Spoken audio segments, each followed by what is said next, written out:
السلام علیکم ورحمۃ اللہ وبرکاتہ۔ الحمد للہ الحنان المنان الذي خلق الانسان وعلمه البيان، والصلاة والسلام على رسوله سید الانس والجان وعلى آلہ واصحابہ ذوی الخیر والاحسان، اما بعد فاعوذ باللہ من الشیطان الرجیم، بسم اللہ الرحمن الرحیم۔ کل نفس ذائقۃ الموت وانما توفون اجورکم یوم القیامۃ فمن زحزح عن النار وادخل الجنة فقد فاز وما الحیاۃ الدنیا الا متاع الغرور۔ صدق اللہ مولانا العظیم۔ بارگاہ رسالت مآب صلی اللہ تعالی علیہ وسلم میں درود پاک کا ہدیہ پیش کریں۔ اللہم صلی علی سیدنا و مولانا محمد معدن الجود والکرم وآلہ واصحابہ الکرام وابنہ الکریم وبارک وسلم صلاة دائمة سرمدا ابدا۔ عزیزان گرامی وقار، ہماری زندگیاں اللہ تبارک و تعالیٰ کی طرف سے عطا کی ہوئی ایک بہت شارٹ پیریڈ میں، تھوڑے سے لمحات میں امتحان کے میدان میں چل رہی ہیں، اور اللہ نے قرآن میں فرمایا ہے خلق الموت والحیات لیبلوکم ایکم احسن عملا۔ اس نے موت اور زندگی اس لیے بنائی ہے تاکہ تمہیں پہچانے، تاکہ تمہیں آزمایا جائے کہ تم میں سے اچھے عمل والا کون ہے۔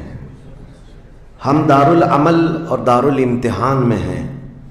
یہ زندگیاں بہت تیزی سے ہماری گزرتی چلی جائیں گی، اور وہ فرمان مخبر صادق صلی اللہ تعالی علیہ وسلم آپ کے حوالے کرتا ہوں۔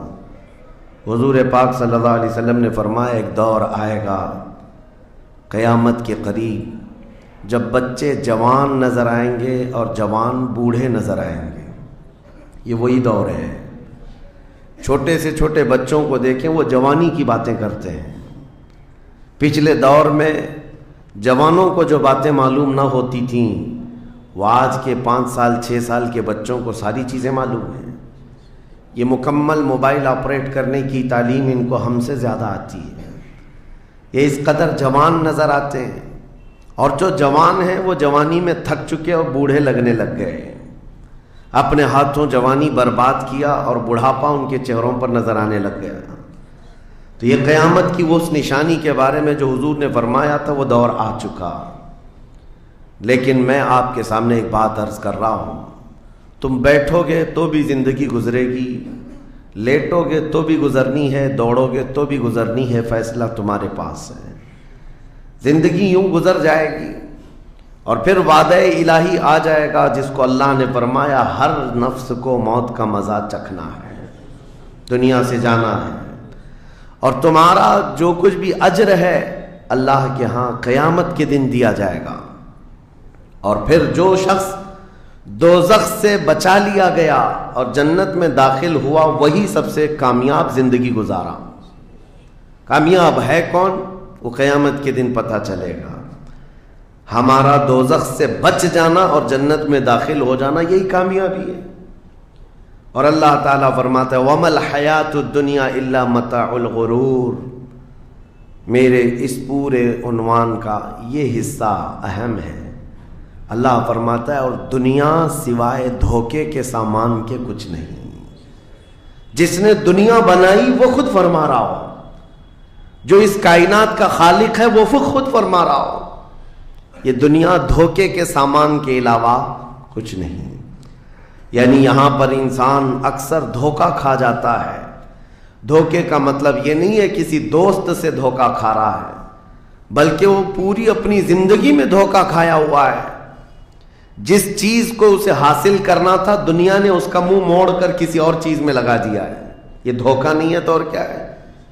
میں آپ کو ایک بات بتا دوں، آپ گھر سے نکلے تھے، سامان سب باندھ کر کے دلی جا رہے تھے، اسٹیشن پر کسی نے پکڑ لیا اور کہا آؤ چلو میں تمہیں ٹرین میں بٹھا دیتا ہوں، اور اس نے تمہیں دلی کی ٹرین کی بجائے تمہیں مدراس کی چنئی کی ٹرین میں بٹھا دیا۔ بیٹھ گئے تم. مجھے یہ بتاؤ یہ دھوکہ ہوا کہ نہیں ہوا تمہارے ساتھ؟ بہت بڑا دھوکہ ہوا کہ منزل تمہاری کہیں اور تھی، تم کہیں اور چل پڑے. دیکھنے کو ٹرین سیم دکھ رہی تھی، تم نے اس کی بات کا یقین کیا اور بیٹھ گئے، اور جب پہنچے تو پتا چلا نہیں میں تو دلی پہنچا ہی نہیں، میں چنئی آ گیا. زندگیاں اسی طرح سے گزر رہی ہیں. تم جس راستے پر چل رہے تھے اصل تمہاری منزل مدینہ طیبہ ہے، تمہارا سفر حضور پاک کے قدموں تک پہنچنا ہے، لیکن ایرا غیرہ آتا ہے اور تمہیں کسی دوسرے ٹریک پر ڈالتا ہے اور تم چل پڑتے ہو اس کی بات پر. اسی لیے قرآن نے کہا یہ دھوکے کے علاوہ کچھ نہیں ملتا یہاں پر. دنیا اور دنیا داروں پر تم کبھی بھروسہ نہ کرنا، تم اپنی منزل پر ہمیشہ توجہ رکھنا. تمہاری منزل یہ نہیں ہے. اسی لیے شاعر نے کہا تھا غلط روی سے منازل کا بعد بڑھتا ہے، مسافروں روش کارواں بدل ڈالو. تم ٹیڑے میڑے چلتے رہو گے تو منزل لمبی ہو جائے گی، فاصلہ دور ہو جائے گا. اس لیے چلنے کا طریقہ بدل ڈالو، تمہارا سفر آسان بھی ہو جائے گا اور منزل جلدی پہنچ جاؤ گے. اب جو بات مجھے کہنی تھی وہ یہ ہے، زندگی جب اتنی شارٹ ہے اور آزمائش کے لیے تمہیں یہاں بھیجا گیا ہے، تو مجھے ان نوجوانوں کو دیکھ کر کے کبھی درد ہوتا ہے جو رات بھر نکڑ پر بیٹھ کر کے اپنے وقت کو ضائع کر رہے ہوتے ہیں، جن کی زندگیاں انہوں نے اپنی جوانیاں اپنے ہاتھوں سے برباد کر رکھی ہیں. تمہیں پتہ ہے ایک رات جو ہماری زندگی میں آئی، آج کا دن تم کروڑوں دولتیں لگا دو، یہ دن دوبارہ کبھی نہیں آئے گا. تمہاری زندگی میں کیا قیامت تک واپس نہیں آنا ہے اس دن کو. دنیا چل پڑی ہے، پیچھے کی طرف کبھی نہیں آئے گی. اللہ کا قانون ہے، یہ جو وقت گزر رہا ہے ہمارا دوبارہ ہماری زندگی میں کبھی نہیں آنا ہے. لیکن کتنے مزے سے، کتنے ٹھاٹ باٹ سے نوجوان، ہاتھ میں کچھ نہیں، آس پاس کچھ نہیں، عمل بھی کچھ نہیں، ایسے بے فکرے ہو کر کے زندگی گزارتے ہیں. تو سوچنا پڑتا ہے جس امت کو پوری دنیا آگ میں جھلسا چکی ہو، پوری دنیا اس امت کو اپنے نشانے پر رکھی ہو، اس امت کا غیور نوجوان رات بھر گیم کھیلتے ہوئے گزارتا ہے، اسے کسی چیز کا احساس نہیں. مجھے بتاؤ کیا ہماری کیفیتیں ایسی نہیں ہو گئی ہیں جیسے برائلر چکن ہوتے ہیں، فارم مرغیاں ہوتی ہیں، ان مرغیوں میں سے قصاب کسی کو بھی پکڑتا ہے کاٹتا ہے، دوسری مرغیاں تو چرنے میں مصروف رہتی ہیں، کوئی آواز نہیں ان کی. ایک مرغی کٹی، دوسری مرغی کٹی، وہ کٹتی چلی جاتی ہیں، باقی مرغیوں کو کسی چیز کا احساس نہیں. کیا یہ زندگی گزارنے کے ایسی طریقے نہیں ہو گئے آج؟ ہمیں روز اٹھنے کے بعد ایک نیوز پہنچائی جاتی ہے کہ تمہیں کاٹا گیا، تمہیں مارا گیا. نہ جانے ہم کتنی مسجدوں کے مینار گرتے ہوئے دیکھ رہے ہیں، کتنے اولیاء کاملین کے مزارات کو جلا کر خاک کرتے ہوئے دکھائے جا رہے ہیں. اور ہمارے امت کے ساتھ ہی نہیں، بانی اسلام کی عزت کے ساتھ مذاق، یہ روزانہ نہیں چل رہا ہے. یہ تمام حالات کے بعد اب مجھے فکر اس بات کی ہوتی ہے، میاں جب ہمارے گھر میں جنازہ رکھا ہوتا ہے تو ہم کھانا تک نہیں بناتے چولہے پر گھر کے اندر، اور جب امت پر ایسے حالات گزر رہے ہوں تو کیا اس نوجوان کو یہ زیب دیتا ہے کہ وہ عیاشی میں رات گزارے؟ کیا اسے یہ زیب دیتا ہے کہ وہ نکڑ پر بیٹھ کر پوری رات کو تباہی کے اڈے پر گزارے؟ تمہارے ہاتھ میں تاش کے پتے، تمہارے ہاتھ میں شراب کی بوتلیں کیسے آ گئیں؟ یہ امت وہ ہے، تمہیں میں بتاؤں، جنگ تبوک ایک جنگ ایسی ہے حضور پاک صلی اللہ تعالیٰ علیہ وسلم کی زندگی پاک میں 900 کلومیٹر کا فاصلہ ہے مدینہ طیبہ سے. ہوا یہ تھا کہ ایک صحابی رسول حضور صلی اللہ تعالیٰ علیہ وسلم کے قاصد بن کر جا رہے تھے، اور بیچ راستے میں ایک عیسائی بادشاہ کے گنڈوں نے اس صحابی رسول کو گرفتار کیا اور ان کو ٹکڑے ٹکڑے کر قتل کر دیا. پاپ لنچنگ اس زمانے میں بھی ہو رہی ہوتی. یہ خبر جیسے ہی مدینہ طیبہ پہنچی، وہ لوگ ایسے نہیں تھے کہ انا للہ پڑھ کر خاموش ہو جاتے. صحابہ کرام کا جم غفیر مدینے میں جمع ہوا. عرض کیا یا رسول اللہ صلی اللہ علیہ وسلم آپ کا حکم کیا ہے؟ نبی کریم صلی اللہ تعالیٰ علیہ وسلم نے صحابہ کرام کو بھیجا. اس میں سپہ سالار کی تعداد کئی صحابہ کی تھی اور جب یہ لشکر جرار مدینہ طیبہ سے نکلا 900 کلومیٹر دور چل کر کے گئے اور وہاں جا کر کے جن لوگوں نے حضور کے ایک غلام پر ہاتھ اٹھایا تھا ان کے بخیے کھڑا کر دیے اور ان کو الٹ پلٹ کر کے آئے اور لوگوں کو یہ میسج دیا تھا کبھی حضور کے غلاموں کی طرف چھیڑخانی نہ کرنا ورنہ پورا مدینہ باہر آ جائے گا. یہ یونٹی، یہ اتحاد، ان کے اندر یہ احساس میرے آقا صلی اللہ تعالیٰ علیہ وسلم نے پیدا کر رکھا تھا کہ کل مؤمن جسد واحد. حضور صلی اللہ تعالیٰ علیہ وسلم نے فرمایا کہ پورا جتنے مومن ہیں وہ سب ایک جسم کی طرح ہیں، ایک جسم کی طرح ہے. اذا اشتکى عضو تداعى له سائر الجسد بالسحر والحمى، جیسے ایک پارٹ کو اگر درد ہوتا ہے تو پورے جسم میں بخار آتا ہے. مومنوں کی کیفیت یہ ہونی چاہیے، لیکن احساس دھیرے دھیرے ختم ہوتا چلا گیا. آج ہماری پستی کا ایک سبب یہ بھی بتایا جاتا ہے جس کو شاعر نے کہا تھا قوت فکر و عمل پہلے فنا ہوتی ہے جب کسی قوم کی شوکت پہ زوال آتا ہے. سوچنے سمجھنے کی صلاحیت پہلے ختم ہو جاتی ہے. آدمی سوچتا نہیں، سمجھتا نہیں، بس اپنے وقت کو ضائع کر رہا ہے، برباد کر رہا ہے، بیٹھا ہوا ہے، گپیں لگا رہا ہے. میں آپ کو بتاؤں ہماری عمروں کا احتساب ہونا چاہیے. ہماری زندگی کو گن کر کے دیکھیں کتنے سال کے ہیں ہم، 25 سال، 30 سال، 35 سال، 40 سال، اور اس کے بعد گنو ہم سے کیا ہو سکا ہے اس دنیا میں. ہم اس دنیا میں کیا کر چکے اب تک؟ ہم سے کچھ نہیں ہوا. اگر تاریخ میں آپ کو بتاؤں میرے عزیزو، آپ کو پتہ ہے اس ہندوستان کی سرزمین پر سب سے پہلے لشکر اسلام کی سپہ سالاری کرتے ہوئے آنے والا ایک نوجوان محمد بن قاسم 10,000 کا لشکر لے کر عرب سے آیا تھا اور پرچم اسلام لہرایا تھا. تاریخ میں آج بھی رقم ہے. اپنے پنڈتوں نے بھی اس تاریخ کو لکھا ہے. ہاں، پنڈتوں نے بھی لکھا ہے. اور یہ محمد بن قاسم 10,000 کی سپہ سالاری کے ساتھ ہندوستان میں آ کر اسلام پھیلایا. عمر کیا تھی؟ صرف 19 سال کی عمر تھی. 19 سال کی عمر میں یہ عظیم کارنامہ انجام دینے والا، انہوں نے اپنی عمر کا صحیح استعمال کیا، اپنی ایج کو برباد نہیں کیا، ضائع نہیں کیا.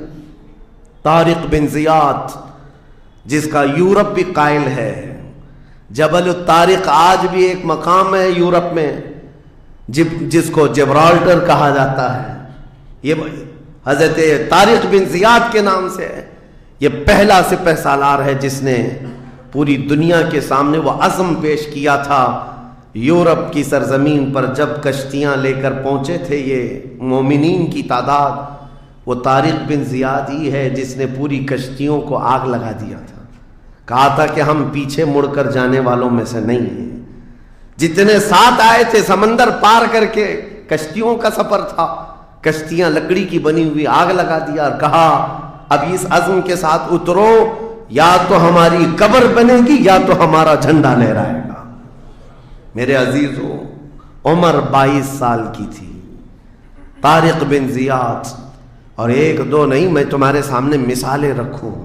ہندوستان کی سرزمین پر ایک ولی کامل کی آپ کو میں تاریخ اگر بتاؤں، جو سرکار سیدنا غریب نواز رضی اللہ تعالیٰ عنہ سے بھی 200 سال پہلے اس ہندوستان کی سرزمین پر تشریف لائے اور اسلام کی خاطر لڑتے لڑتے شہید بھی ہو گئے، اور جن کا لقب سلطان الاولیاء ہے، سیدنا سالار مسعود غازی رحمۃ اللہ علیہ.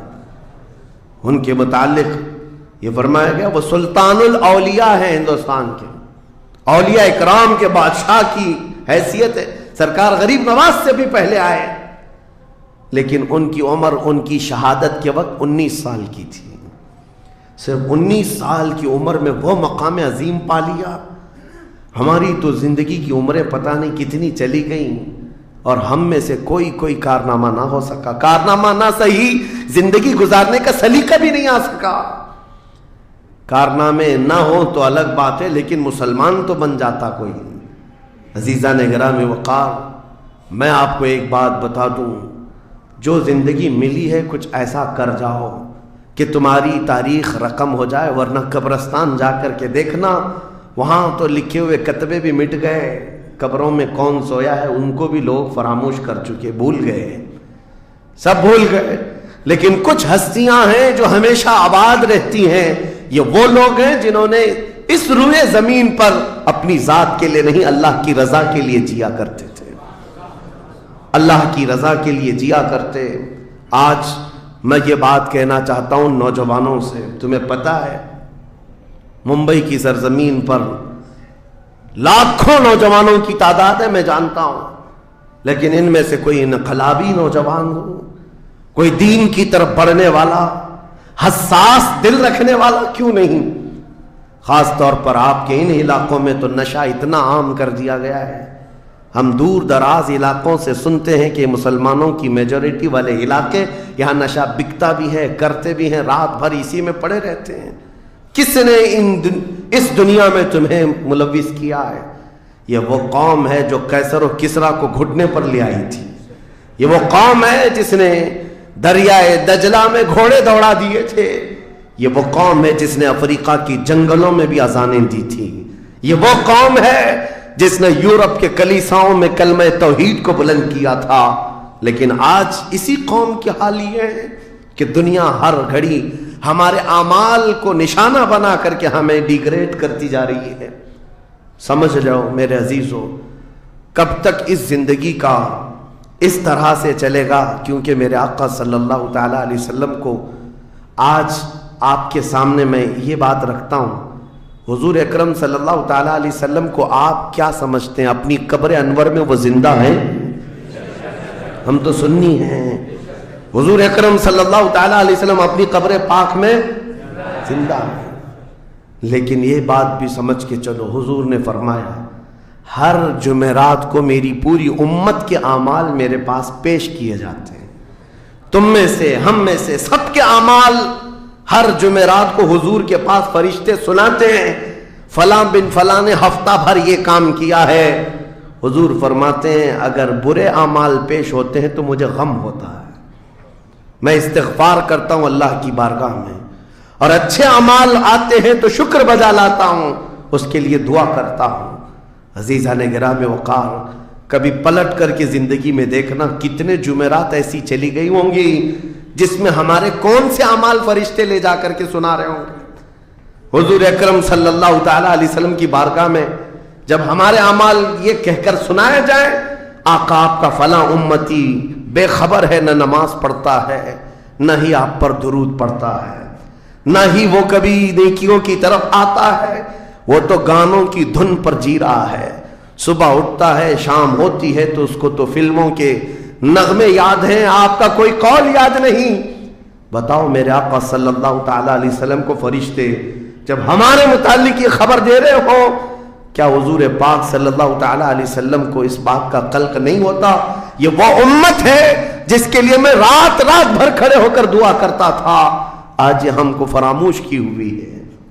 زندگی گزارنے کا مقصد سمجھ جاؤ میرے عزیزوں، اسی لیے میں آپ کو کہتا ہوں کہ زندگی یہ نہیں ہے، حضور تاج الشریعہ رحمۃ اللہ علیہ نے فرمایا زندگی یہ نہیں ہے کسی کی کسی کے لیے، زندگی ہے نبی کی نبی کے لیے، نہ سمجھ مرتے ہیں زندگی کے لیے، جینا مرنا ہے سب کچھ نبی کے لیے۔ جو لوگ یہ سمجھ جائیں اس نقطے کو، انہوں نے زندگی کی مرادوں کو پا لیا ہے، وہ حصولیاب ہو چکے ہیں۔ لیکن جو اب تک بھٹکے ہوئے ہیں ان کو میں دعوت فکر دوں گا، ایک بار سوچ لو، ایک بار سوچ لو، ویسے ہی دنیا ختم ہونے والی ہے اور تمہاری موت آنے والی ہے، ایک بار سوچ لو، ایک بار سوچ لو کہ ہمارے ساتھ آخرت میں ہونا کیا ہے، قبر میں ہمارے ساتھ بیٹھنے والا کون ہے، ہمارے ساتھ تنہائی کا نگہبان کون ہے، اور محشر کے اس بھرے میدان میں ہمارا ہاتھ پکڑنے والا کون ہے۔ جب بار بار یہ سوچو گے تو اس فکر کو پہنچو گے کہ وہ صرف اور صرف ایک ہی ذات ہے، کون دیتا ہے دینے کو منہ چاہیے، دینے والا ہے سچا۔ حضور پاک صلی اللہ تعالیٰ علیہ وسلم کی طرف لو لگا دو، اس کو جن لوگوں نے اپنی زندگی میں پہچان لیا وہ امام اہل سنت بن گئے، مجدد وقت بن گئے۔ اعلیٰ حضرت امام اہل سنت فاضل بریلوی رحمۃ اللہ تعالیٰ علیہ کے متعلق ایک بات میں آپ سے کہوں، وہ بڑے عالم تھے، بڑے فقیہ تھے، بڑے محدث تھے، اور بہت سارے علوم پر انہیں مہارت تامہ حاصل تھی، سب اپنی جگہ پر، لیکن یہ سارے علوم نے مل کر اعلیٰ حضرت کو اعلیٰ حضرت نہیں بنایا. ان کو اعلیٰ حضرت بنانے والی چیز حقیقت میں عشق رسول ہے. حضور پاک صلی اللہ تعالی علیہ وسلم سے بے انتہا لگاؤ یہ مقام پیدا کر دیتا ہے. یہ مقام، ورنہ عالم تو بہت سارے، کتابیں لکھنے والے بھی بہت سارے، لیکن جس نے عشق کی بولی بولی دنیا اس کو پہچاننے لگ جاتی ہے، دنیا اسے پہچاننے لگ جاتی. زندگی کا مقصد وہ سمجھ گئے کہ ان کی غلامی کرنے میں ہی یہاں پر عروج و ترقی ہے. اسی کو خانوادہ اعلیٰ حضرت سے ان کے پوتوں تک بھی یہ فکر پہنچی. تاج الشریعہ نے فرمایا بلحوثن سیم و زر کی بندگی اچھی نہیں، ان کے در کی بھیک اچھی، سروری اچھی نہیں. تم جو سوچ رہے ہو زندگی کے طور طریقے ایسے ہونے چاہیے، ویسے ہونے چاہیے، گزار لو جتنے دن چاہے، بڑے بڑے بنگلوں میں، بڑی بڑی گاڑیوں میں، بڑی جائیدادوں میں، لیکن زندگی میں وہ عزت نہ پاؤ گے جو میرے مصطفیٰ کے قدموں میں ملے گی، جو حضور کی غلامی میں ملے گی وہ عزت نہیں پا سکتے. عزیزان گرام وقار، نبی کریم صلی اللہ تعالی علیہ وسلم کے ان صحابہ کو دیکھتے ہیں جنہوں نے زندگی کو ضائع نہیں کیا، ایک پل بھی ضائع نہیں کیا.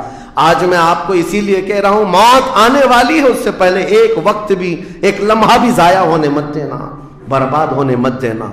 جو وقت ہے، میں مصر میں دیکھتا تھا بسوں میں بھی، اور کبھی کبھار ٹکٹ کاؤنٹر پہ جو لائن لگی رہتی تھی ایک اسٹیکر لگایا گیا تھا، اکثر جگہوں پر یہ اسٹیکر پڑھنے کو ملتا تھا، اجعلوا الانتظار فی الاستغفار.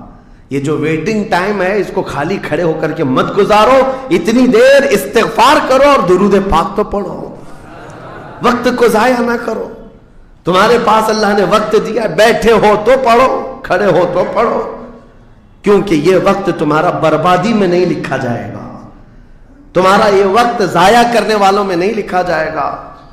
عزیزان گرامی وقار، آپ کو میں ایک بات بتا دوں، جن لوگوں نے اپنی زندگیوں میں بڑے بڑے محلات بنائے، آج ان کے لیے بھی تاریخ ہے، مگر کس انداز سے، کس انداز سے.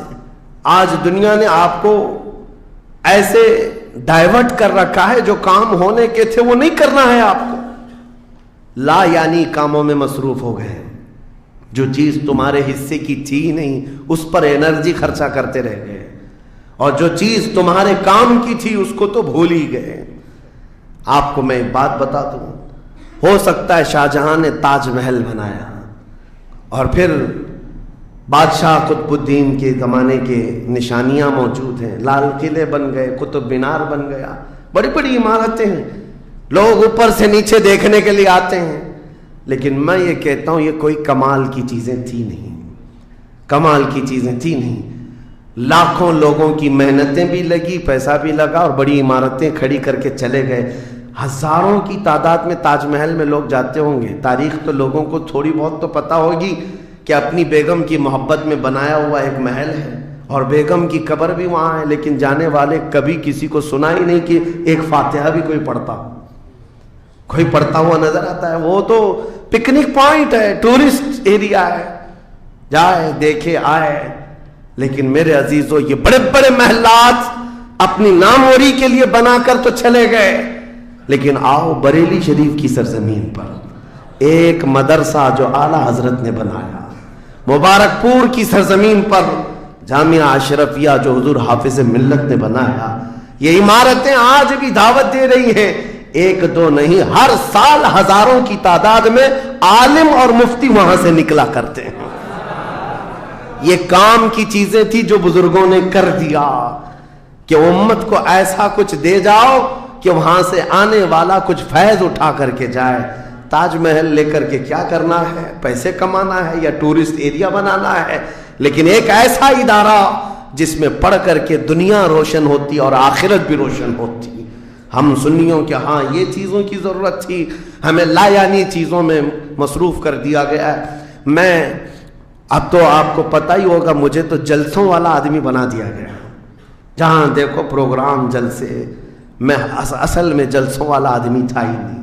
میں فیلڈ ورک کرنا پسند کرتا ہوں، کسی علاقے میں رہ کر کے قرآن کی تفسیر کرنا اور لوگوں کے درمیان رہنا، لیکن مسلسل سفر کا ایک تجربہ میں آپ کو بتا رہا ہوں۔ ہوں گے یہاں پر بھی بہار بنگال والے، سب ہوں گے، بہار والے، بنگال والے، جھارکھنڈ والے اتنے جلسے کرتے ہیں، 365 دن بھی اگر ان کو تاریخ دی جائے تو بھی کم ہے۔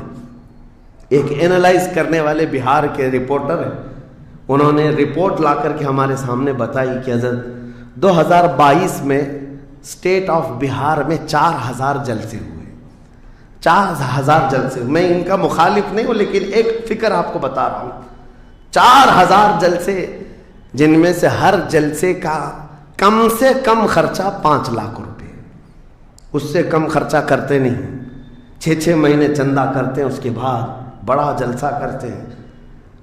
کیلکولیشن کر کے دیکھا گیا تو سال میں 2000 کروڑ روپے خرچے ہوں گے، 2000 کروڑ روپے۔ میرے عزیزوں، ٹھیک ہے یہ سب اپنی جگہ پر، لیکن پورے اسٹیٹ پر گھوم کر کے دیکھیں تو مسلمانوں کے نام کی ایک یونیورسٹی بھی نہیں ہے، کوئی ایک بڑا ادارہ نہیں قائم کر سکے۔ 2000 کروڑ کی بھاری رقم سال بھر خرچ کرنے والا غریب اسٹیٹ جس کو لوگ سمجھتے ہیں۔ میرے عزیزوں، میں یہ بات اس لیے عرض کر رہا ہوں، جن چیزوں میں تمہارا ذہن الجھ گیا یہ وہ تمہارے کام کی نہیں تھی۔ اعلیٰ حضرت نے بہت پہلے فرمایا تھا، یہ دنیا کا حال یہ ہے، شہد دکھائے زہر پلائے۔ یہاں پر چکا چوند دکھنے والی چیزیں وہ تمہارے حق کی نہیں ہے۔ اور ممبئی والے کیا کرتے ہیں؟ وہ تو بہار والے جلسوں میں ہیں، ممبئی والے کھچڑا کمپٹیشن کرتے ہیں۔ ہاں، اس محلے میں 51 دیگ بنی ہے تو ہمارے ہاں 60 دیگ بنے گی، 70 دیگ بنے گی، اور کھاتا کون ہے؟ جو پہلے سے کھائے ہوئے لوگ ہیں، دن بھر 5 ٹائم کھانے والے لوگ ہی کھچڑا کھا رہے ہیں۔ ثواب تو ان کے لیے تھا اس غریب کو کھلانے پر جس کے گھر میں ایک روٹی ہے تو دوسری روٹی نہیں ہے، کھلانا بالکل ثواب ہے۔ حدیثوں میں ملتا ہے کھلانے سے بڑھ کر کے ثواب نہیں ہے، پہنانے سے بڑھ کر سرکار غوث پاک کا یہ فرمان بھی ہے، میں نے ساری نیکیوں کو الٹ پلٹ کر کے دیکھ لیا، رحمان کو 2 نیکیاں سب سے زیادہ پسند ہیں، ایک بھوکوں کو کھلانا، ننگوں کو پہنانا، یہ 2 چیزیں۔ لیکن یہاں پر کن لوگوں کو کھلایا جا رہا ہے؟ ہم ہی لوگ تو کھاتے ہیں۔ ہمارے گھر میں بھی کھانا بن رہا تھا، ایک دن سڑک پہ بنا لیا، انٹرٹینمنٹ کر رہے ہیں۔ اور اس پر آپ یہ نہ سمجھیں کہ میں ان تمام چیزوں کا مخالف ہوں، کرو جتنی حیثیت ہے اتنی کرو، لیکن یہ نہیں ہے کہ ہمارا سارا کا سارا دار و مدار اسی پر ہے، سنیت اسی کا نام نہیں ہونا۔ تو یہ چاہیے تھا کہ ہمارے پاس ایسا مضبوط قلعہ ہوتا جو ہر زمانے میں میرے مصطفیٰ کی عزت پر پہرا دینے والے سپاہی وہاں پر تیار ہو رہے ہوتے، ہمارے پاس نہیں ہے ان تمام چیزوں کی۔ اس لیے مجھے درد ہوتا ہے اس بات کا کہ ہم نے جن چیزوں کے لیے اللہ تعالیٰ سے امانت لی تھی، ہمیں اللہ تعالیٰ نے نوازا تھا، وہ ہماری رقم بھی غلط جگہ جاتی ہے، ہماری زندگی کا وقت بھی غلط جگہ جا رہا ہے۔ عزیزان گرامی وقار، ان سب چیزوں کا سوال ہوگا قیامت کے دن ہم سے، ہر چیز کا سوال ہوگا۔ اگر ہم نے وقت کو ضائع کیا ہے اور اپنا مال بھی غلط جگہ استعمال کیا ہے، ہر جگہ ہماری پکڑ ہوگی، ہماری پکڑ ہوگی۔ ایک ہفتہ قبل میں نے سنا، ہمارے چاہنے والے ہیں عزیز، انہوں نے کہا ایک درگاہ پہ گئے تھے، سنا ہے ایک بہت بڑے سیٹ ہیں، وہ 2.25 کروڑ کا صرف دروازہ بنا رہے ہیں اللہ کے ولیوں کے آستانوں پر۔ میرے عزیزوں، یہ اللہ کے وہ ولی ہیں، نہ تمہارے دروازے کے محتاج ہیں، نہ تمہاری چادر کے محتاج۔ ان کے انتقال کے بعد جو ان کو اللہ نے مقامات دیے وہ تم نہیں پہنچا سکتے، وہ تو اللہ تعالیٰ کے رحمت میں ہے، جنہیں اللہ تعالیٰ جنت کے جوڑے پہنا چکا ہو، جن کے لیے جنت کی ہوائیں چل رہی ہوں۔ ان اولیاء کے مشن کو زندہ کرنا حقیقت میں ایصال ثواب ہے۔ ان کے لیے سب سے بڑی نظر و نیاز یہی ہے۔